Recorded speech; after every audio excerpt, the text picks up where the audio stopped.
আসসালামু আলাইকুম, সবাইকে ওয়েলকাম জানাচ্ছি আমার চ্যানেল রুমিস ফ্যাশনেবল হাউসে। আশা করি আল্লাহর অশেষ রহমতে সবাই ভালো আছেন, আমিও আল্লাহর রহমতে ভালো আছি। আলহামদুলিল্লাহ, আল্লাহ শুকরিয়া আদায় করে আমার আজকের ব্লগটি শুরু করছি।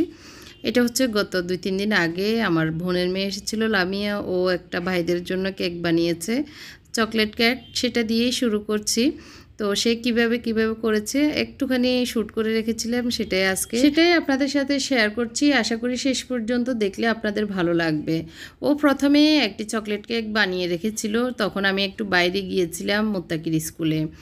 তো আসলে ওকে বলিও নাই, ও আমাকে বলে নাই যে এরকম কিছু করবে। আমি বেরিয়ে যাওয়ার পরে ও রান্নাঘরে ঢুকে দেখতেছে যে কেক বানানোর সব উপকরণগুলি আছে, আর ও কেক বানানো, তারপর মিষ্টি জাতীয় আইটেম বানানোতে খুব পারদর্শী, আর খুব পছন্দ করে এগুলি করা আর কি। তো ভালোই পারে আলহামদুলিল্লাহ। তো ভাইদের জন্য চিন্তা করলো ওর হাতে তৈরি একটি কেক বানিয়ে ও ভাইদেরকে খাওয়াবে এবং নিজেও সন্তুষ্ট হবে। মানে হয় না, ভাই বোনদেরকে একসাথে খাওয়াতে পারলে মনের তৃপ্তি, সেটাই। তো ওটা কেকটা বানিয়ে রেখেছিল, আমি এসে দেখলাম আর কি। বললাম যে শুক্রিয়া, তোকে অনেক ধন্যবাদ যে এটা নিজে নিজেই করতেছিস, সেটা দেখে আমার ভালো লেগেছে। আসলে আমি কিছুই দেখাইনি কোথায় কী আছে, ও নিজে নিজেই সব কিছু দেখে ভালো করে একটা কেক বানিয়ে নিচ্ছে। এখন হুইপ ক্রিমও আছে দেখেছে ফ্রিজে। তো অনেকেই প্রশ্ন করেছেন হুইপ ক্রিমটা কোন কোম্পানির। এটা ভিভো কোম্পানির, ভালোই, অনেক ভালো, সব দেওয়া আছে। জাস্ট এনে বিট করে নিতে পারেন, বা আপনার যেভাবে রেসিপিতে দেওয়া দরকার দিতে পারেন। মিষ্টি টিষ্টি সবই দেওয়া আছে। 320 টাকা মেবি প্যাকেট, আমার ঠিক পুরোটা মনে নেই, এরকমই আর কি, 300 উপরে, একটু উপরে।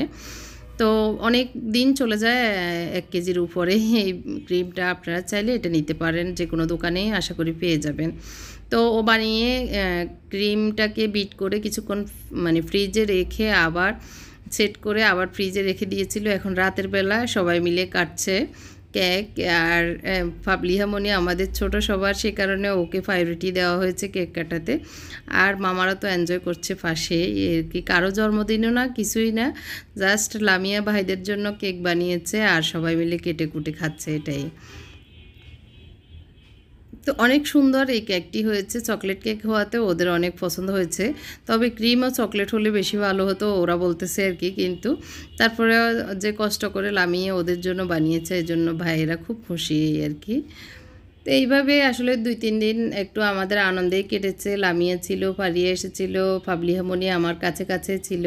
তো ওরা আসলে থাকাতে ভালোই লেগেছে, তো চলে গিয়েছে গত 2 দিন আগেই। তো আসলে চলে যাওয়ার সময় ফাবলিহামনি এত কান্না করেছে, প্লিজ থাকো না থাকো না, থাকার জন্য। ওর আব্বুর তো পরের দিন আবার অফিস, এই জন্য যেতেই হয়েছে। তো আসলে ওর জন্য এত বেশি খারাপ লেগেছে, এত কষ্ট লেগেছে আমাদের মনিটার জন্য। এখন হচ্ছে 8টা 28 আল্লাহর রহমতে বৃষ্টি আসবে, ঠান্ডা বাতাস বের হচ্ছে, আর বিজলি চমকাচ্ছে অনেক জোরে সোরে।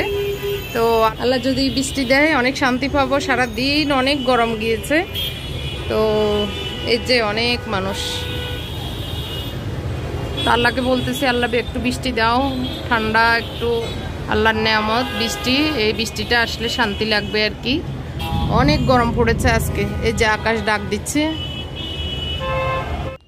তো আসলে রাতে একটু ঠান্ডা বিদায় আমি একটু বোরকার শ্যুট করেছিলাম, তো সেটা গতকালকে আপনাদের সাথে শেয়ার করেছি। আপনাদের অনেক পছন্দ হয়েছে বোরকা। তো বোরকা বলতে ক্যাপগুলি আর কি। তো বেশিরভাগ ক্যাপই স্টক আউট হয়ে গিয়েছে, একটা বা দুইটা হয়তো 1-2টা আছে, সেটা দিতে পারবো। আর বাকি সবগুলোই আচ্ছা, হয়তো আমি ওই ভিডিওটা ডিলিট করে দিতে হবে, কারণ অনেক বোনেরাই প্রশ্ন করছেন, চাচ্ছেন, এই জন্য। তো এখন হচ্ছে সকালবেলা আসলে আমার যে কাজের মেয়েটা আছে আর কি, 2-3 কাজ করে দিয়ে যায়। ও আজকে আসেনি, তো সব কাজ এখন আজকে আমার গার্ডের উপরে পড়েছে, সবই করতে হচ্ছে। এগুলি আমি নিজেই করি, তারপরেও ওই যে অতিরিক্ত অনেকগুলো কাজ যেগুলি আমি রাতের প্লেট বাটি, তারপর পানির বোতলগুলো মাঝে মধ্যে রেখে দিয়ে ও এসে ফুরায়। তো এই কাজগুলি আজকে ভেবেছিলাম আর কি ও আসলে করবে, কিন্তু আসেনি বিদায়। এখন আবার সব কাজ জমে গিয়েছে, সব কাজ আমাকেই করতে হবে। তো বিছানাপত্রগুলো ঝাড়া টাড়া দিয়ে নিয়েছি, রান্নাঘরে চলে এসেছি। ঘর ঝাড়ু দেওয়া বাকি আছে, যে পানির বোতলগুলো ধুয়ে এগুলো ফুরানো অনেকগুলো বোতল, যার কারণে একটু সময় লাগে। তো ভাবলাম যে আমি সিঙ্কের যে কাজগুলি আছে ধোয়া দেয়, এগুলো ধোয়া ফাটলাগুলো করতে করতে এগুলো ফুরিয়ে যাবে। আর মুনতাসিরকে ডাকলাম, ও এসে এগুলো ফ্রিজে রেখে দিচ্ছে কিছু, আর কিছু এমনি রেখে দিচ্ছে। তো এটাতে হেল্প করছে, এই যে নিয়ে যাচ্ছে, একটা হয়ে যাচ্ছে আর ও এসে নিয়ে যাচ্ছে এরকম করে। তো দোয়া ফাটলাগুলো যেগুলো জমেছে, এই যে এগুলি, তো আসলে এগুলি করতো আর কি, আজকে আমাকে করতে হচ্ছে। তো এগুলো করে নিচ্ছে। এমনিতেও আসলে আমি সারাদিন দোয়া ফাটলা আসলে বেশি একটা রাখি না, ওগুলো ধুয়ে নিই। রাতে যেগুলো জমে আসলে এগুলো এমনি গুছিয়ে রেখে দিই আর কি। কিন্তু ও আজকে না আসাতে এখন কষ্ট হচ্ছে, কষ্ট হবে, অসুবিধা নেই, করে নেব ইনশাল্লাহ। তো এদিক দিয়ে ভাত বসিয়ে দিয়েছি, ভাতটাও হচ্ছে, আর সাইডে আমি সব দোয়া দাইগুলো করে নিচ্ছি আর কি। তো আজকে কোনো সবজি একটু আছে, ভাত রান্নার যে মাছ দরকার, মাছ নেই, এই কারণে ভাবলাম যে একটু মুরগি গোশত আর ডাল রান্না করে আজকে আর কিছুই করব না।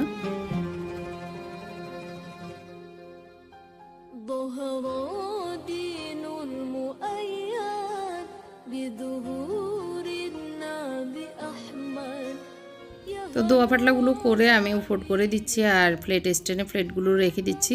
এগুলো পানি জড়ে গেলে একটু শুকিয়ে আসলে আবার আমি রুমাল দিয়ে শুকনো কাপড় দিয়ে মুছে ডয়ারে রেখে দিব, যেটা যে জায়গায় ওটা রেখে দিব আর কি।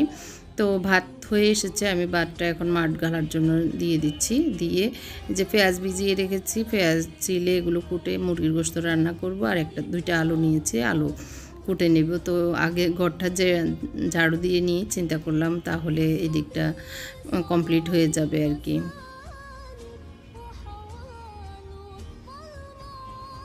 তো আসলে বড় ঘর ঝাড়ু দিতেও কিন্তু অনেক কষ্ট।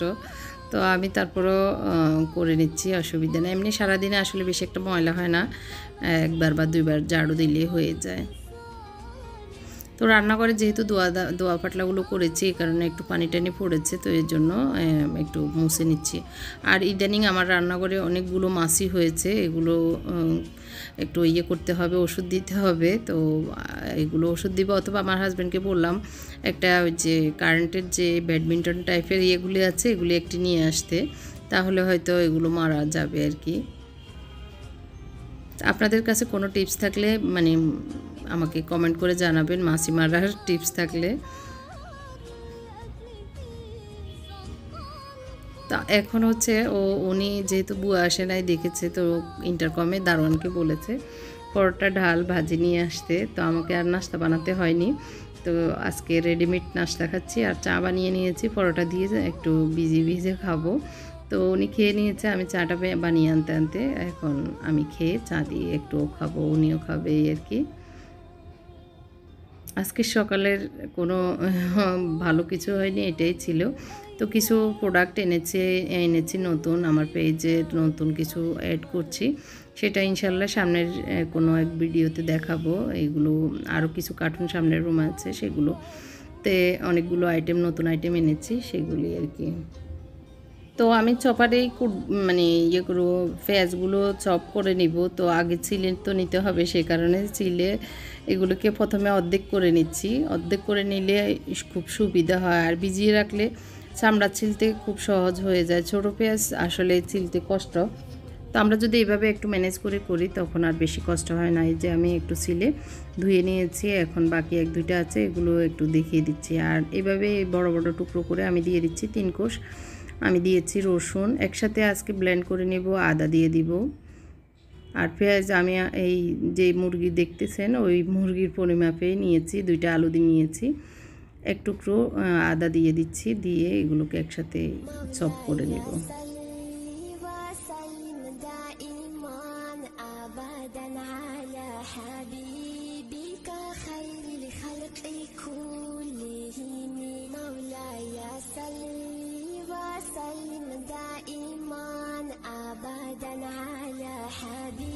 তো আমি প্রথমে পেঁয়াজগুলোকে একটু চপ করে নিয়ে তারপরে সব মশলাগুলি একসাথে এটার ভিতরেই পেস্ট করে নিব। তো আসলে যারা আমার কাছ থেকে চপার নিয়েছেন হয়তো অনেকেই এই ধরনের বুঝেন নাই বা বুঝতেছেন না, কিন্তু আমরা যদি এইভাবে করি খেতে ভালোই লাগে আর কি। মুরগির গোশত যে কোনো তরকারি একটু ঠিক হয় আর কি, ঝোলটা খুব ঘনত্ব হয়। তো আমি আমার পরিমাপ মতো মানে মশলাগুলি একসাথে দিয়ে দিয়েছি। এখানে আদা রসুন পেঁয়াজ প্রথমে পেস্ট করে নিয়েছি, চপ করে নিয়েছি, তারপরে মশলাগুলি দিয়ে দিচ্ছি। আর ডিপে রাখা টমেটো আর কি টুকরাগুলো এখন দিয়ে দিচ্ছি, একটু আধা কাপের মতো দিয়েছি, দিয়ে একটু পানি দিয়ে দিচ্ছি। তো অনেকেই জিজ্ঞেস করেছেন আসলে এখানে পেস্ট করা যাবে কি না। তো একদম মিহি পেস্ট হবে সেরকম হবে না, তবে একদম পেস্টের কাছাকাছি, মানে ওই যে চাচাতো ভাই হয়ে যাবে আর কি, কাছের ভাই হয়ে যাবে। তো এরকম আর কি, একদম যে মানে 100% হবে এটা না, 99% এরকম পেস্ট হয়ে যায়। তো এখন এগুলো আমি ভেজে মুরগির গোশতটা রান্না করব। তো একসাথে যেহেতু দিয়েছে আর কিছুই দিব না। এখানে আমি আধা কাপের মতো সয়াবিন তেল দিয়েছি, আর একটু 2 টেবিল চামচের মতো তেল মাস্টার্ড অয়েল দিয়েছি। তেলটা একটু গরম হয়ে যাওয়ার পরে আমি পেস্টগুলি দিয়ে দিচ্ছি, সবগুলি দিয়ে দিব। একটু পানি দিয়ে ধুয়েও দিব, কারণ মশলা আমি পরিমাপ মতোই দিয়েছি, না হয় কম হয়ে যাব। তো আর এভাবে করলে কি হয়, একবারে সহজ, একবারেই সব কিছু দেওয়া হয়েছে আর সব কিছু মশলা একসাথে পেস্ট হয়ে এটার একটা ঘনত্ব তৈরি হয়। রান্না করতেও সহজ হয়ে যায়, খেতেও ভালো লাগে। তো এই চপারটা যারা এখনও নেননি, হয়তো অনেকেই রমজানে চেয়েছেন, আমি দিতে পারিনি, তাদের জন্যই আপনাদের জন্যই আবার আমি রিস্টক করেছি। এখন নিতে চাইলে আপনারা নিতে পারেন। তো তেলটা দেখতে পেরেছেন ঘনত্ব হয়ে, মানে তেলটা উপরে এসেছে, মশলাগুলি একদম ভালো করে ভুনা হয়েছে। যে এখন আমি মুরগির গোশতগুলি দিয়ে দেব।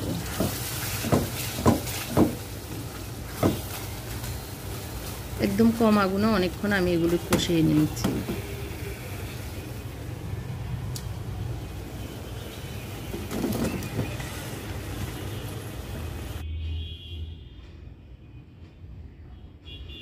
তো এভাবে ভালো করে নেড়েচেড়ে ঢাকনা দিয়ে কিছুক্ষণ কষিয়ে আর একটু পানি দিয়ে তারপরে মুরগির গোশতটা রান্না করে নিব আর কি।